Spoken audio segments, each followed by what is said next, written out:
All right, in the meantime, the Democratic-led House Judiciary Committee is holding a hearing on Monday on a potential obstruction of justice.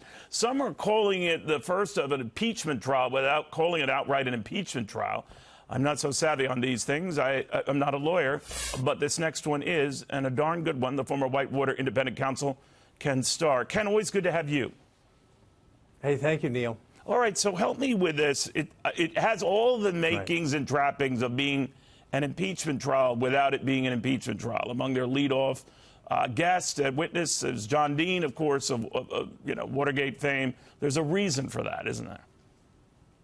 Right. It's a show trial trying to stir up interest. What we've seen, Neil, is the Speaker of the House, from all the reports I've seen, is saying, no way, we just don't want to go down impeachment row. It's a cul-de-sac, or, there's a precipice. We're going to be rolling down a very dangerous place. But I think what she has been doing, including using some very unkind language and comments that I think are unbecoming to the Speaker of the House of Representatives, is, well, let's just wait and President Trump will go to jail in the fullness of time. Really a very naughty comment.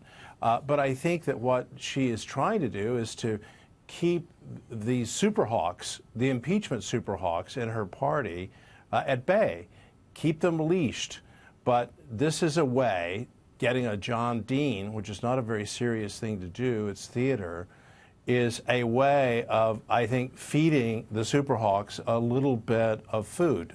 John Dean was among those famous, of course, for saying that and commenting in his own conversations with Richard Nixon at the time, shared with Sam Ervin and the Senate Intelligence Committee at the time, that there was a cancer around the Nixon presidency. And he has since referred in appearances on another network that the same applies here. What do you make of that? Wrong, wrong, wrong. I listen to John Dean, and I simply say how the mighty are fallen. Right. Now, he was, in fact, involved in a conspiracy. What we now know from the Mueller report, the 446 pages, is that there was no conspiracy at all. And I think John Dean, if he loves his country, I hope he does, would say, thank goodness we had a president who did not commit crimes of conspiracy or anyone's around him colluding with the Russians. We moved, Neil, as you know, then to the debate about the so-called obstructive acts. And John Dean will say whatever he wants to say about that. I would just say this. Bob Mueller himself has made it very clear that he did not conclude that the President of the United States committed obstruction of justice. Right? There's been a lot of talk around it, but he has said, I didn't exonerate him, but he also did not conclude that the president committed a crime. My own review of the report says the president did not commit a crime. Could he have said that if he wanted to? He was making an argument, again, I didn't understand, again, that there were restrictions on how far he could go. And I was thinking, with the 2.5 years of this investigation, or whatever it was, that recommendation one way or the other would be made, and then it ended up being non-committal on a couple of things. So what could he have said or done? Did he have license to say, all right, this is an impeachable offense, or et cetera? He had the authority, indeed he had the direction, to determine whether the President of the United States committed a crime. And why didn't he do that? He could then say... You were very unequivocal in your investigation of Bill Clinton. Why wasn't he?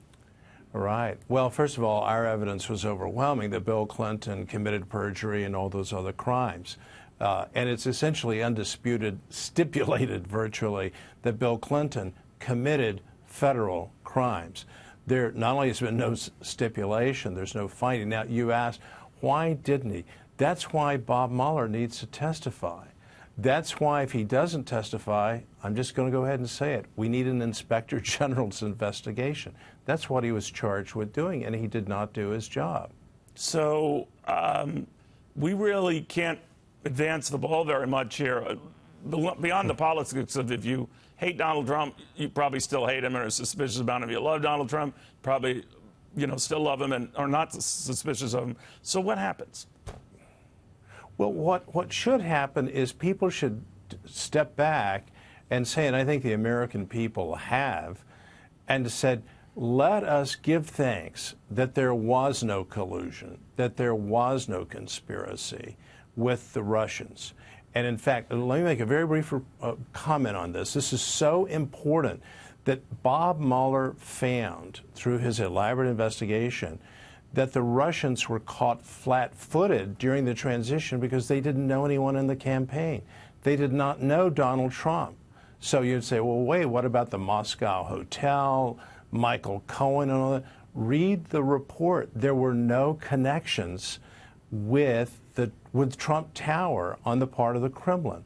That should be reaffirming to the American people and all persons of goodwill that the Trump campaign was completely innocent. There were efforts by the Russians, but not reciprocated by the Trump campaign, and certainly not implicating the president himself. What the Democrats are doing, obviously, is to move past that and say, all right, well, the president at key moments was trying to block stuff, obstruct stuff. How far do you think that's going to go? It just has to be, it doesn't work. And the reason it doesn't work is the investigation, really quickly, was allowed to go forward without obstruction. Did the president like the investigation? No. Did he wish it ill? Yes. But did he stop the investigation? No, he did not. All right, Ken Starr, it's always a pleasure on a Saturday. Thank you for coming in. Thank you.